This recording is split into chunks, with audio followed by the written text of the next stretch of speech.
وہ تو مشکمری زعفران کفور سے بنی ہے، پاک پکیزہ ہے کہ جن کے چہرے کا نور اللہ کے نور میں سے ہے۔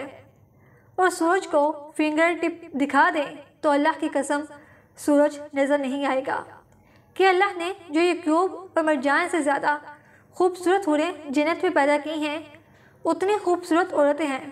ان کی پنڈلیوں کا گدا بھی ان کی کھال سے نظر آتا ہے، ایسی شفاف سکن ہے ان کی خواہ اسے پہلے نہ کسی انسان نے اور نہ کسی جن نے دیکھا ہے۔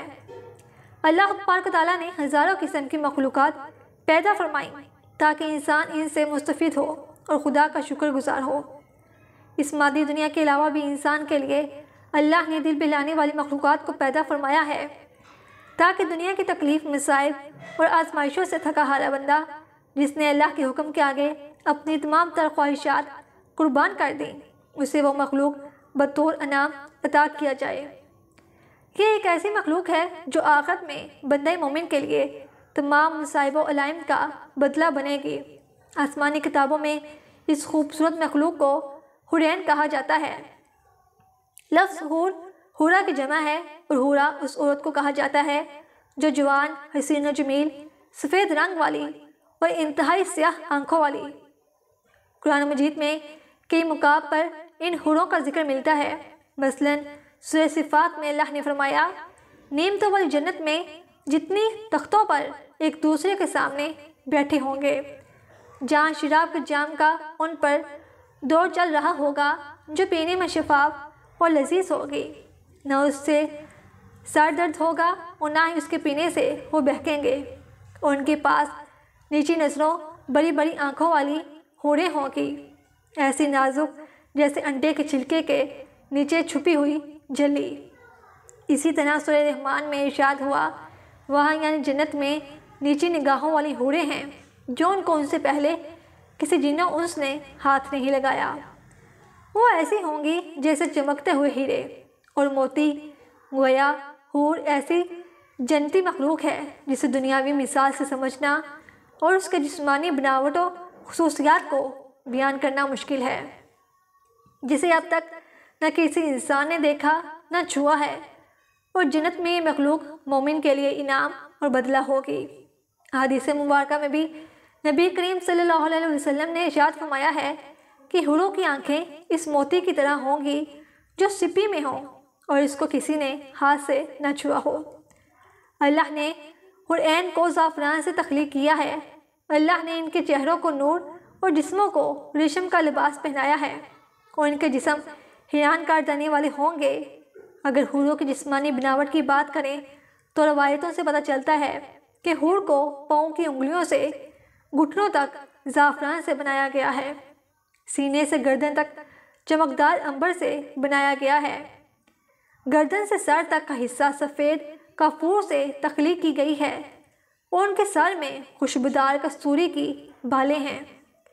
جب وہ سامنے آتی ہیں تو ان کا چہرہ زبردست نور سے چمک اٹھتا ہے جیسے دنیا والوں کے لیے سورج چمکتا ہے، اور ان کے کمر کا اندرونی حصہ لباس اور جلد کی باریکی سے دکھائی دیتا ہے۔ اگر کوئی حور اپنی ہتھیلیوں کو آسمان و زمین کے درمیان ظاہر کر دے تو تمام مخلوقات اس کے حسن کی دیوانی ہو جائے گی، اور اگر وہ اپنا چہرہ ظاہر کر دے تو اس کے حسن سے آسمان و زمین کے درمیان موجود تمام چیزیں جگمگا اٹھیں گی۔ ایک روایت کے مطابق جنت الفردوس اور جنت العدن کے درمیان میں ایسی حوریں موجود ہیں جو جنت کے غلاف سے پیدا کی گئی ہیں۔ وہ کبھی سوتی نہیں، کبھی حاملہ نہیں ہوں گی، نہ انہیں حیض آتی ہے اور نہ وہ کبھی بیمار پڑتی ہیں۔ حوروں کی بھی کئی اقسام اور نسلیں ہیں، اور جنت کے الگ الگ درجوں میں مختلف اقسام کی حوریں رہتی ہیں، جیسا کہ حضرت ابن عباس نے فرمایا کہ جنت میں ایک نہر ہے جس کا نام دخ ہے۔ اس نہر کے نیچے حوریں اگتی ہیں اور خوبصورت آواز میں قرآن مجید کی تلاوت کرتی ہیں اور اللہ کی حمد و ثنا بیان کرتی ہیں۔ جنت میں جنتی جب اس نہر کے پاس پہنچیں گے تو ان حوروں سے ہاتھ ملائیں گے۔ جب مرد کسی حور کی کلائی کو چھوئے گا تو وہ حور اس کے پیچھے چل پڑے گی اور اس کی جگہ دوسری اگ آئے گی۔ اس طرح جنت میں موجود مختلف اقسام کی حوریں مختلف جنتی نام ہیں، مثلاً ہراخ اور ایرا نامی حور، جس کے متعلق روایتوں میں آتا ہے کہ ان کے ارد گرد 70,000 خدمتگار لڑکیاں چلتی ہیں، اور جو پرہیزگار بندوں کی خود جنت میں تلاش کرتی پھرتی ہیں۔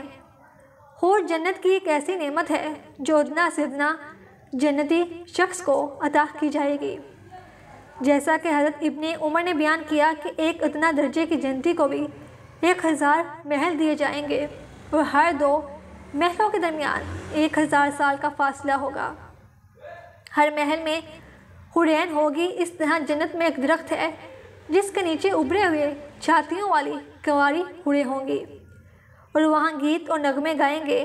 تو جب درخت یہ آواز سنے گا تو اس کی شاخیں ایک دوسرے سے ٹکرا کر بانسری کی آواز پیدا کریں گی۔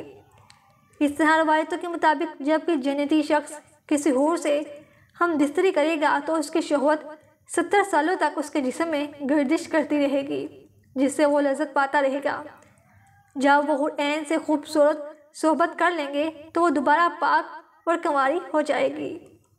گھوڑوں کا تصور دین اسلام میں کوئی نیا تصور نہیں ہے، بلکہ دنیا کے کئی مذاہب اور آسمانی کتابوں میں ان دوشیزہ عورتوں کا ذکر ملتا ہے جو موت کے بعد انسانوں کو ملیں گی۔ مثلاً قدیم یونانی اساطیروں میں نیمت نامی ایک جوان اور خوبصورت مخلوق کا ذکر ملتا ہے۔ گریک میتھولوجی کے مطابق نیم ہزاروں سال تک زندہ رہتی ہے اور کبھی بوڑھی نہیں ہوتی۔ ممس کو مقدس روح کہا جاتا ہے، جنہیں یوز دیوتا کی بیٹیاں قرار دیا گیا ہے، اور جو کوہ اولمپس میں دیوتاؤں کی خدمت کرتی ہیں۔